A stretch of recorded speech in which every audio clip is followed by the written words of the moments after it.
the Nazarite, bringing you Hebrew lore from days of yore here in Yerushalayim. It's Monday night.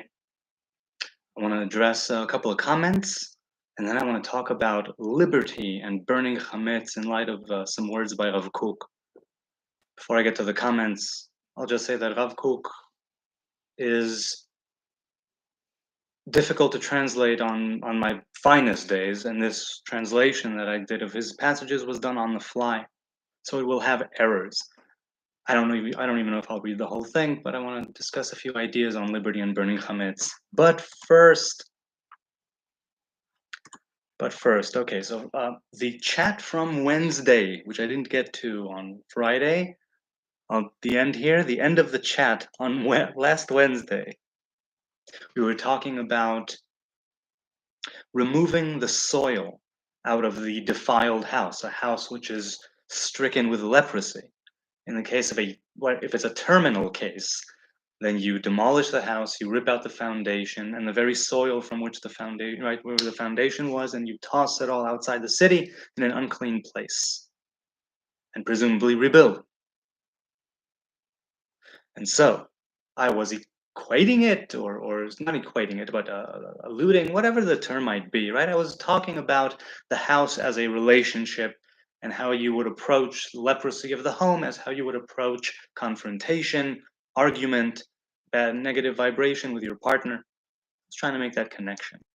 So Robert said that it sort of resonated with him, that he could relate.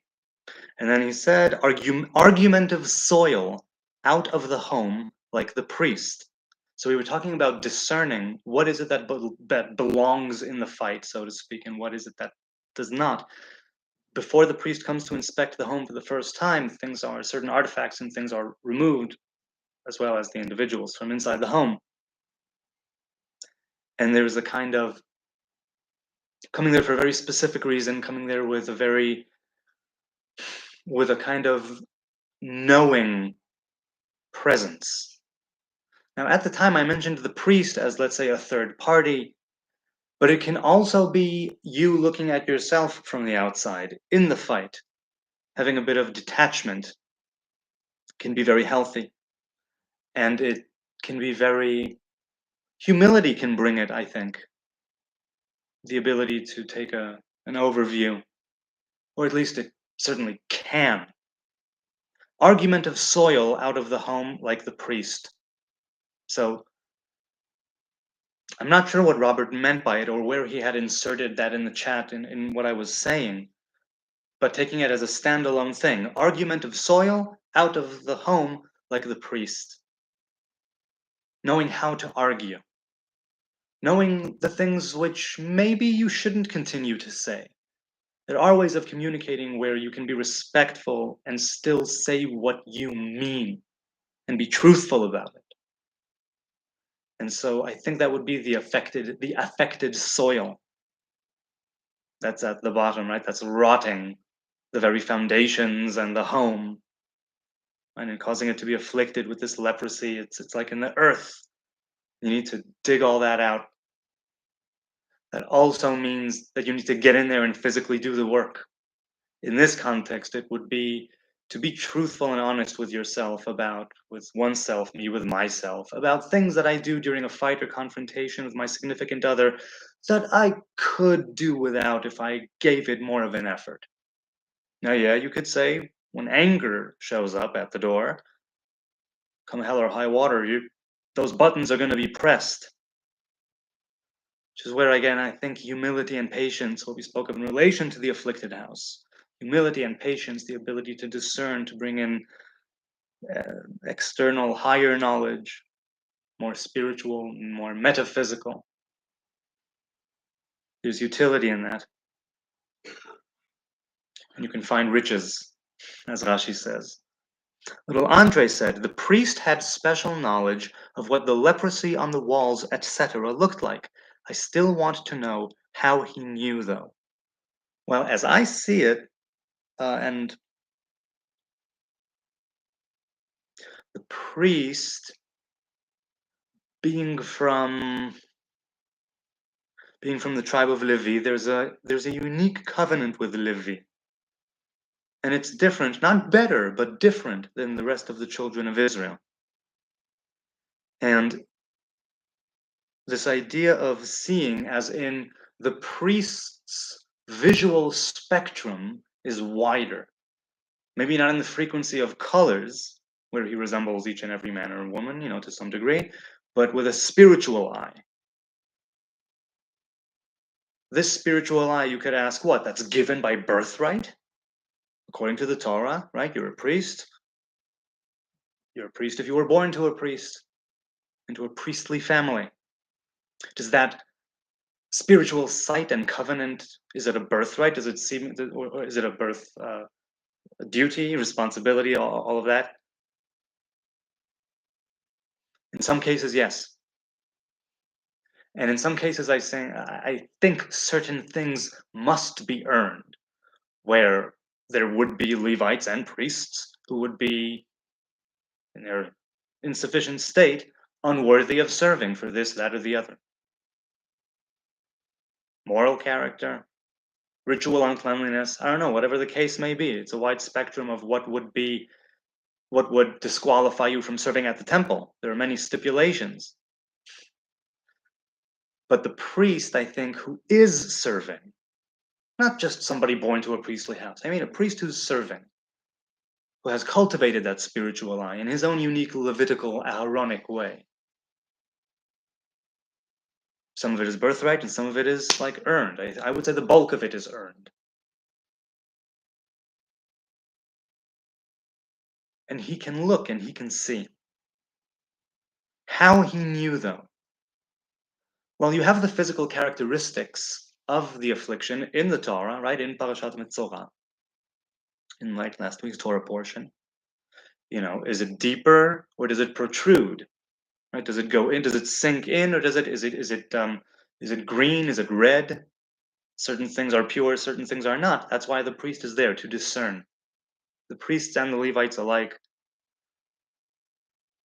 part of that Levitical covenant is to discern certain things and teach the children of Israel.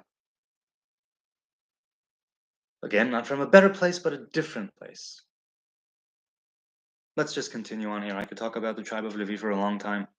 So I don't know how he knew, though, little Andre, but I have my thoughts on how the priest could hone his innate skills, let's say, and tools and body and mind, and get there, to be able to discern in a human individual, in the walls. Because, like I said, it's a physical manifestation of a spiritual problem, and so somebody who is a shaman, healer, priest, that is the Kohen, he shows up, he does the work. Okay, that was it from the chat on Wednesday. I'll close that tab. Hang on. Okay, and now a comment from Sean Steinschreiber.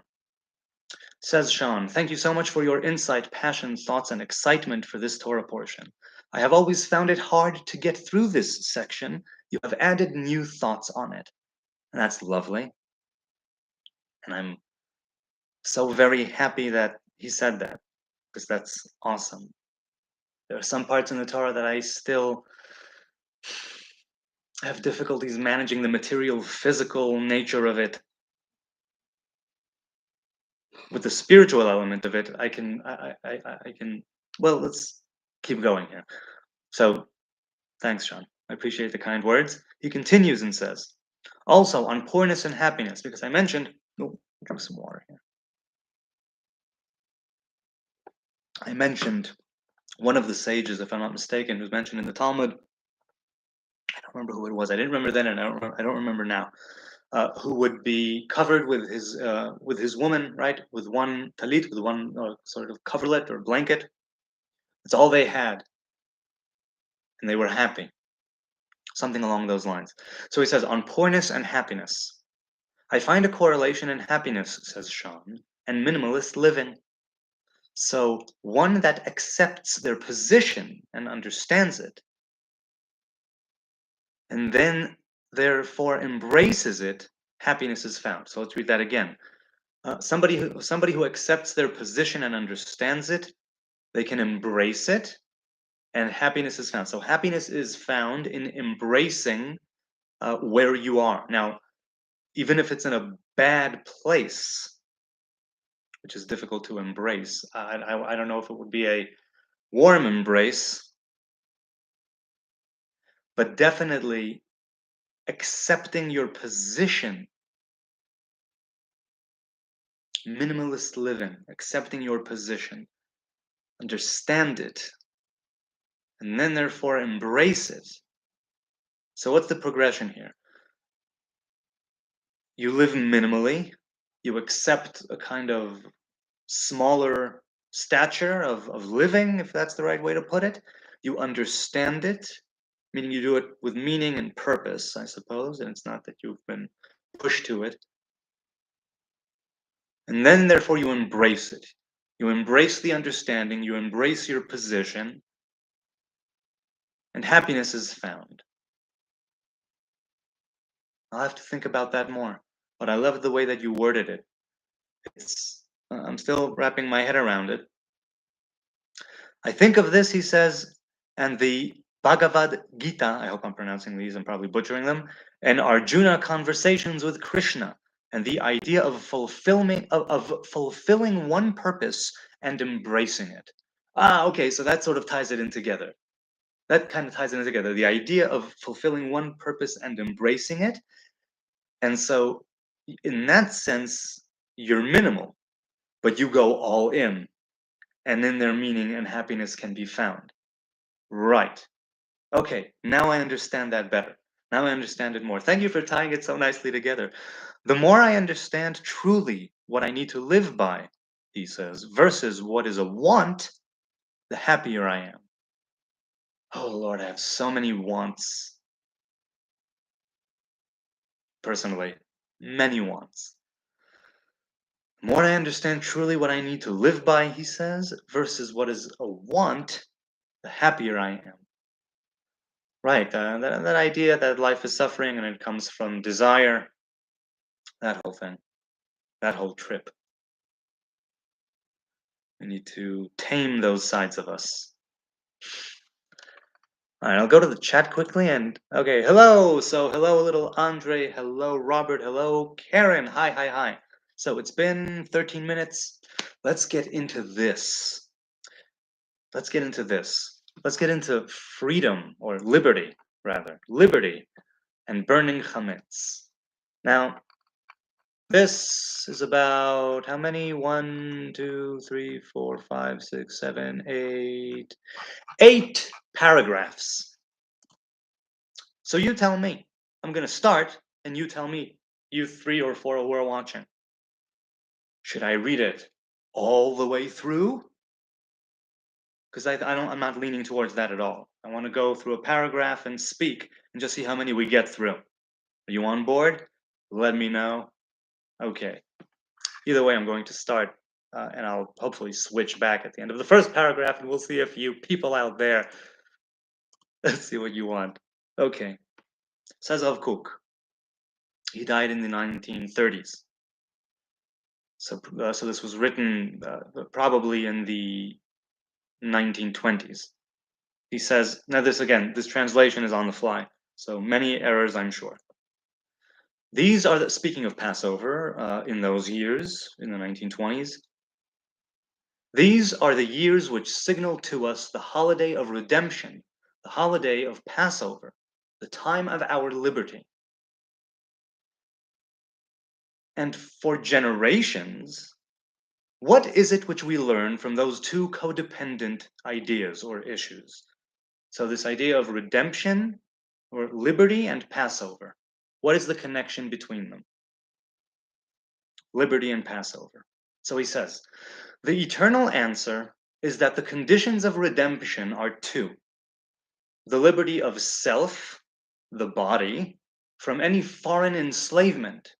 Any enslavement which forces the image of God inside the human being to be enslaved to any force which devalues it, devalues its grandeur and glorious sacredness. So that's the first one, liberty of the body. And this liberty, he says, is earned only in the liberty of the soul. the liberty of the spirit from anything which derails it from its straight and strong path that is forged inside his essence of self. It's a mouthful. So that's the first paragraph. Where Rav Kook says there's this idea of liberty and Passover and redemption. Redemption, he says, comes from a twofold thing: the liberty of, let's say, self, the body, and the liberty of the soul. Let's go see. Was there anything in the chat? On board, do what you want, says Karen. Aye, aye, Captain, says Little Andre. Greetings, says Eiler. Hello, hello. Karen, good one mimicking Jonathan. If that was your intent, says Little Andre. Hello, okay, so greetings to you all. Do what you want. Okay, good. So I'm just going to read and give, well, we'll see it. Much like I did the first one. Okay, so two kinds of liberty. But those two kinds of liberty do not present themselves, nor does the individual or nation merit them, without burning out from its borders that which hinders its liberty. Right? So he says these are liberties that need to be attained, earned, merited, like bought, right, with our doing. The self, the body, and the soul.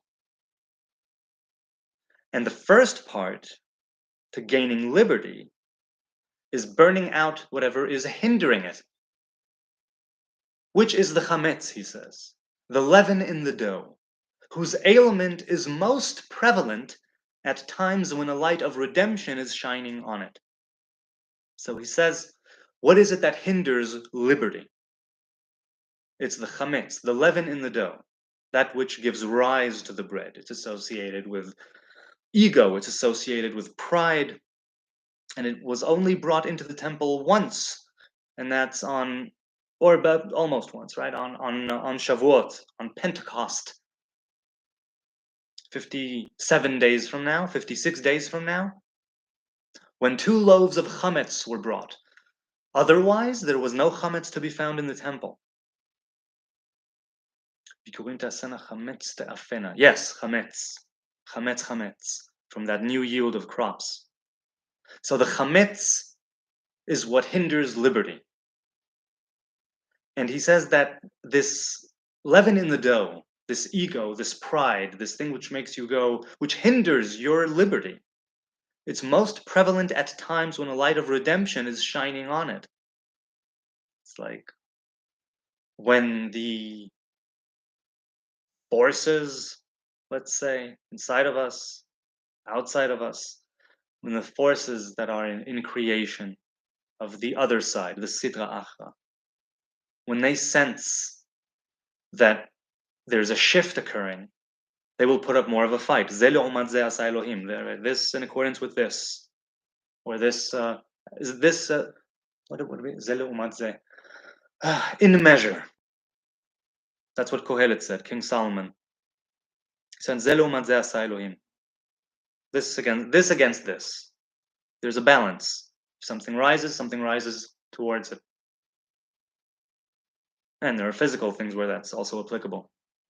The chametz is most prevalent at times when the light of redemption is shining on it. So, what is it that we do? That we need to acquire these liberties. We want to be free, not from everything, but free to do something. Freedom is something that most of the time needs to be earned in some way and utilized. Well, let's not get into that. Okay. So, let's see if there's anything in the chat right now. Rarit, hey, wow. Hello, Father Avi Mori. Love you, Paul. Thanks for tuning in. Rarit, Yiddish? No, it's not Yiddish, little Andre. Not Yiddish. It's Mel Brooks. But it's, authentic frontier gibberish. So, says Rav Kook, what do we do about the chametz? What do we do about acquiring the liberties? What do we do about removing that which hinders our liberty? Identifying it, going about it. He says, we must learn how to adapt that great spirit of freedom, which has indeed shown, albeit in our more luminous times, and which came as shining lightning at the appearance of the first redemption, the redemption from Egypt. So he says here, there were times when the people of Israel shone brightly. The redemption from Egypt. He alludes, I suppose, here to the first and second temple. Times when there was a tabernacle in Shiloh and Shmuel was, overseeing things, let's say. There were times when things were more luminous. This spirit of freedom to act in the world, to live out life with purpose and meaning. This great spirit of freedom shone during those times when, let's say, the people of Israel were on top, roughly speaking, with our temple and our sovereign land and all that. Or what's the word I'm looking for? Sovereignty in the land. And he says that great spirit of freedom had its first like lightning-like appearance in the redemption from Egypt, in the Exodus. Whereupon, I'm continuing, whereupon the King of Kings, the Holy One, blessed be He, was revealed to us and brought us to His service, which is our absolute liberty. He says, serving God. You could argue over the nature of that. Serving God is our absolute, is liberty in its absolute form. He says, the King of Kings was revealed to us and brought us to His service, which is our absolute liberty, and picked us up from the lowliness of the foreign labor, which is futile. Futile. I say futile. So he says there is work which is simply not for us, not for the people of Israel. Again, not better, different. We have a different job so far right now, and a job after that. And this revelation that Israel had, becoming closer to the Most High, bringing us into His service, that is our absolute liberty as Hebrew men and women. I don't know how others precisely see, in other religions and faiths which are Abrahamic, how they see this redemption from Egypt. Not exactly. But He picked us up from the lowliness of the foreign labor, which is futile. It's foreign to us. Put us on the Hebrew path, back on the Hebrew path. We continue. The difference, says Rav Kook, the difference between the slave and the free individual isn't just a difference in status, where it happens that this person is enslaved to another and the other person is not enslaved. We can find a scholarly slave whose spirit is full of liberty, and contrariwise, a free individual whose spirit is that of a slave. The character of liberty, or the quality of liberty, is that same high spirit through which the individual and the nation are elevated to be loyal to their inner self. So, he says over there, a couple of paragraphs ago, he says that God was revealed to us, brought us into His service, which is our liberty, and picked us up from the foreign labor. And here he says that it's that high spirit to be lift up, to lift oneself up, right, by your spiritual bootstraps. That is how you become loyal to your inner self. And he goes on, what is that inner self? It is the mental quality of the image of God, which dwells in Him. It's this manifestation of the image of God, being true and loyal to your inner self. And he says, and in this quality, right, this feeling of being loyal to your inner self, that high spirit which accompanies it, in this quality, it is possible to feel life is of purpose, and that it is worth its value. Unlike the one who possesses a spirit of enslavement, whose life's content and feeling do not shine within the mental quality of self. So the one who is enslaved is not living up to is not being loyal to themselves, their inner self. Only that which is good and well in the eyes of another, which rules over him somehow, formally or morally, that which he sees as good and well, that's what shines in the mental quality of that individual who is enslaved. Rav Kook very plainly is talking about people who are not living their lives. Again, you can argue over the nature of such a statement, but he says this thing which affects an individual and indeed an entire nation this physical manifestation, mental projection of that which is the image of God, which is loyalty to your inner self, that high spirit, that truth. If you don't follow it and you sort of corrupt it, you become enslaved, because then what will be shining through you is someone else's view, someone else's words, someone else's thoughts, someone else's life in some way. The more you, the more you, the more loyal you are to your inner self, and you need to figure out what that is to be sure, but the more loyal you are to your inner self, what does he say? The more valuable, the more purposeful life becomes, and then it is worth. It makes life worth it. Life is a valuable thing, and again, you can argue about that. I'm speaking as if life is a valuable thing. I have some experience, with life, and I think for me, it's pretty valuable. There's so much value to be extracted and shared, let's say, out of life. So the other guy who's enslaved, who might be free in certain ways, but is enslaved in spirit, says only that which is good and well in the eyes of another, which rules over him somehow, formally or morally. That which he sees as good and well, that's what becomes your outlook, your view, and what you see as good and well. And it may not align with you at all, but you become a slave to it because you feel that someone else is ruling over you, formally or morally. You hold people, you put them on a pedestal, wrongly sometimes, whatever the case may be, and you adapt that way, and you corrupt a kind of light which you darken a light which is shining inside of you. That's how I see it. Let's see if there's anything in the chat before I continue. Okay, little Andre says, first things first, before I forget once again, do you know of any Israelis with the surname Shimonovich?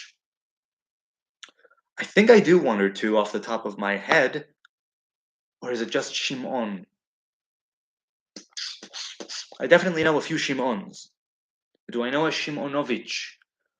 I don't think so. I think I know a Shimon, maybe not a Shimonovich. All of the Viches were usually named after towns and villages. Shimonovich, it would be just Shimon, or Ben Shimon, or Ish Shimon. So I'm not sure. Little Andre says, Derech Hagav, or in the meanwhile, I forgot to say last time when I was still walking in nature with two female dogs, and us having a female police of chief, etc., etc., I see no connection.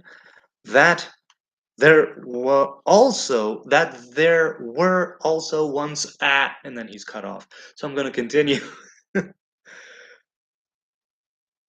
Is the walking with nature with the dogs and a police officer, chief of police, relevant? Okay, almost out of data. Enjoy, guys, and chat with you another time. Ariel, thanks for stopping by. I do appreciate it. Don't waste data on me. You have more important things to do. You can catch me always another time. But thank you. I deeply appreciate your viewership, your engagement. Thank you.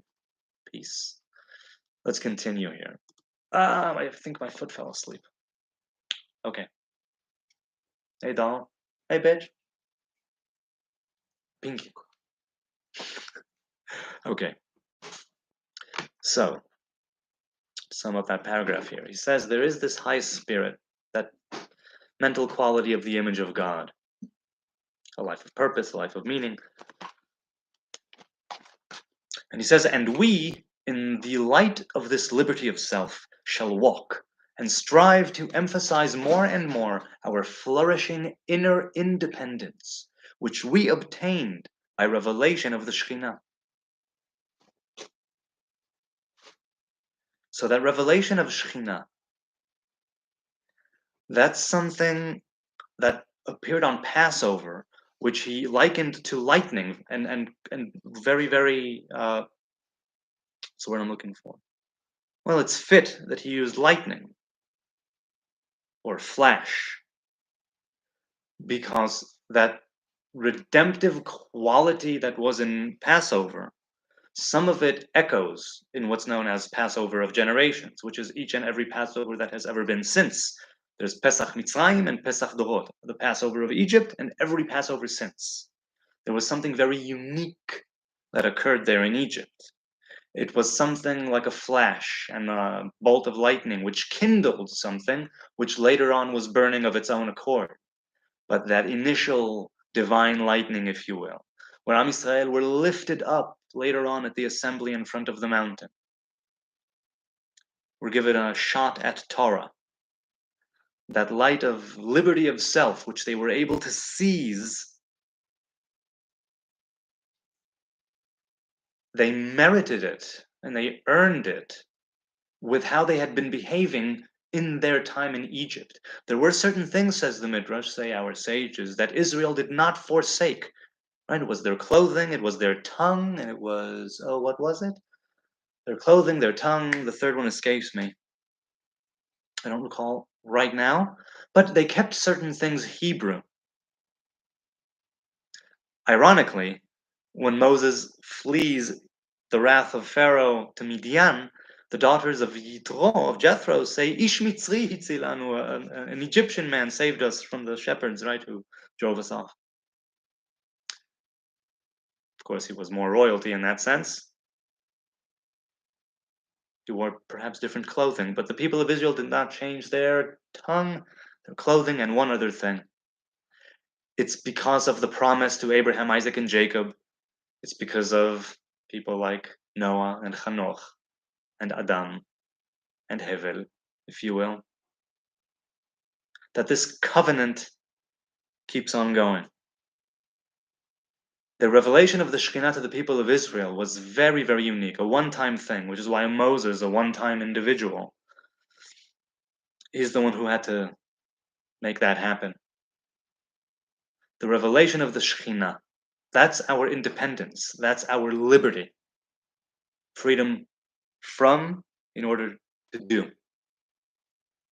That same liberty, he says, which we obtained by the world's greatest singular wonder, the one which was carried out with us at the time when Adonai redeemed us and redeemed our ancestors from Egypt to eternal liberty. Now, that flash of lightning, that bolt of lightning, that kindled that light of liberty for the people of Israel thereon, or from there on. He calls it the world's greatest singular wonder. Now, if we are wrapping up this idea of liberty from Egypt in order to receive Torah, then I'm on board. That may be perhaps what he was saying. So the way he phrases it, he says there was this wonder, this thing. Now, wonder, pele. Well, no, let's not go there. Right? So something was carried out with us. Something happened to the people of Israel, like something irrevocable, this covenant. At the time when Adonai redeemed us and redeemed our ancestors. He doesn't say redeemed our ancestors and us. He says redeemed us and our ancestors. We are supposed to see each and every year, each and every Passover, we say we ought to be considering ourselves as ones who were liberated from Egypt. There are people who even act this out in different Seder customs, right? Where the children or others would dress up as people leaving the country and fleeing Egypt, or not fleeing, exiting triumphantly from Egypt. And this idea of no, it's not something that happened then; it's happening right now, right? Not 3,500 years ago. Now, right now, we came out of Egypt. We have our Egypts.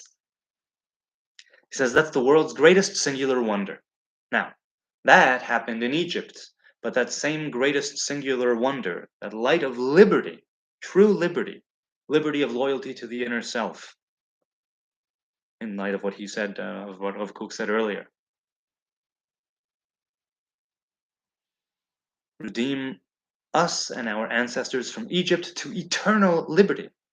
Now, what is this eternal liberty? Israel were enslaved. You read it everywhere. You read it in all throughout the books of Judges and Kings and all kinds of things. Payoffs and protection money and two temples destroyed and so much strife and eternal liberty. Doesn't look like eternal liberty if you're looking at it, throughout history at a glance. It's like, no, all that happened, to be sure, and we are still here, to be sure, striving to embody that eternal liberty, to kindle that flame inside of us as individuals, as a nation, to burn the chametz, to quiet that ego a little bit, to be of service, to taste that, to quiet the ego in order to, right, again, it's freedom from something in order to do something. You free yourself from the ego a little bit in order to taste true liberty in that matzah. So, he concludes and says, Rav Kook says, please come, brothers, I say, and sisters, to the Seder, and let it be known that we are sons of kings, and a people whose eternal destiny is liberty. No slave or household born is Israel, and he will not be scorned. Ever since he has carried, from the day of our holiday of liberty, the banner of liberty and burning of chametz. So he says, because we as people of Israel, it doesn't mean that we're not occupied every now and then by a foreign power or nation, but there's a light of liberty, a fire of liberty, which was kindled back in Egypt, which we will not let go of. We will not stop striving and wanting to manifest true liberty, true freedom from to. We carry that banner, or we attempt to carry that banner of liberty and burning of chametz. And he says, this comes as water to our innards and oil to our bones, by the powerful force of the sacred and loyal enterprise, as we uphold the word of God, the Redeemer of Israel from everlasting to everlasting, who commanded us to keep the matzah. Taste freedom. Taste it in your food. Know that this is where it starts. With a roast lamb, right, over a spit, and matzah, and bitter herbs. I'm talking about the ritual at the temple. Nowadays, it's a little different. But you need to know where you're coming from that enslavement, that suffering, that bondage. And you need to taste that freedom in the matzah. You need to eat it like a free man or a woman. He says, no slave or household born is Israel, right? We're not merely there by consequence, or we were bought or sold off for some God. No, we belong there.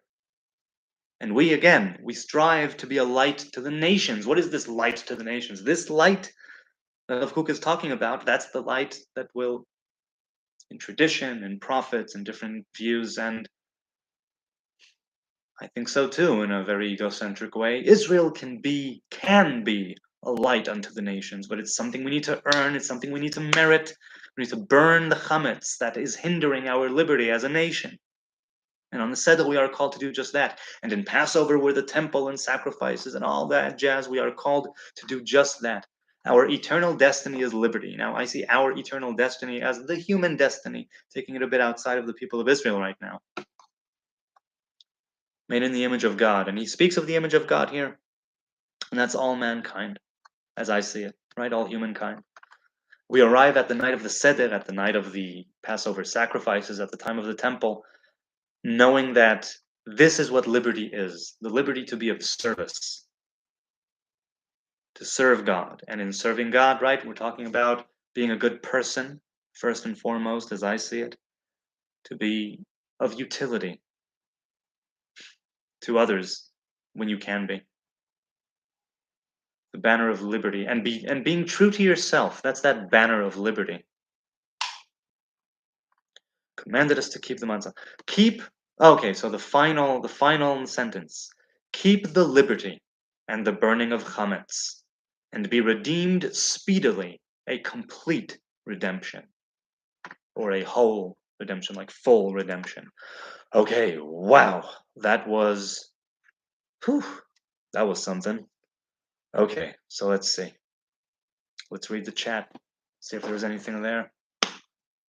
Little Andre, wow. So I think that you're the only one here right now. The rest, and I don't blame you. Look, before I read the chat, This is raw, this is live. It was a translation on the fly, as I said, and I don't know if I read it properly, adequately. I don't know if I did a good job, putting in my thoughts there in between. I tried to do my best. It probably isn't my best, but considering what I have to work with, right now here, I'm happy that I did it and read through it. Rav Kook, as I said, is difficult to translate even on my best days, and I didn't do his words justice. So let's read. A female surfer, says little Andre, who won the surfing competition here, who came all the way from Australia, who also lived in one of the flats right across the road from us. I only found this out later. But later, a guy I knew from the previous town we lived in, from meeting him only once, lived in the same flat for a while as well. And he had dreadlocks, but shaved his massive beard, so I didn't recognize him in the beginning. Dude, okay, let's just see where this goes. He looked like one of those gnomes. Now he apparently shaved his locks, but back then before I shaved mine. Little Andre, man.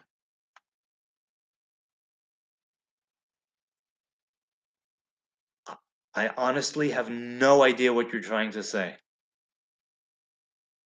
I'm reading it again right with my eyes right now. Did I miss something? I really don't know what you're trying to say here. But okay. The Hagav, I used to walk with a staff in that previous town we lived in. I walked with it in broad, assuming daylight, in town sometimes. I didn't care what people think. Well, why would you? I just wanted to ask and say that last time, but Jonathan didn't allow me to finish. I won't be saying much this week, or will try not to.